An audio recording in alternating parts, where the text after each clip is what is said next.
আমরা আবরার ফাহাদের উত্তরসূরি, আমরা আলিফের উত্তরসূরি, আমরা হাদি ভাইয়ের উত্তরসূরি।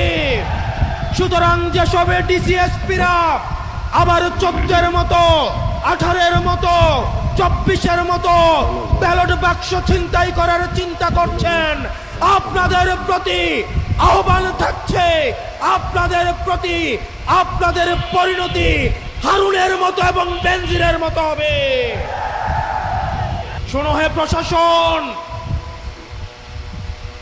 2024 সাল থেকে যদি আপনারা শিক্ষা না নেন, আপনারা যদি আবার আগের ছকের নির্বাচনের দিকে ফিরে যান, আপনারা যদি আবার গুলশানের দিকে লাইন দেন, এই তরুণ প্রজন্ম আপনাদেরকে ক্ষমা করবে না।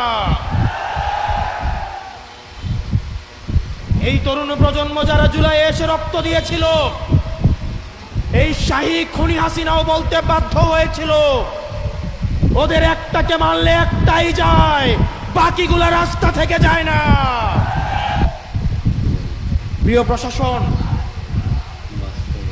আপনারা রাষ্ট্রের অঙ্গ, আপনাদের ছাড়া রাষ্ট্র কোনোভাবেই প্রপারলি ফাংশন করতে পারবে না। আমাদের এই রাষ্ট্রকে যথাযথ চালাতে হলে আমাদের পুলিশ, মিলিটারি, আমাদের সিভিল অ্যাডমিনিস্ট্রেশন, আমাদের বিচার ব্যবস্থা সবকিছুই যথাযথভাবে আমাদের প্রয়োজন।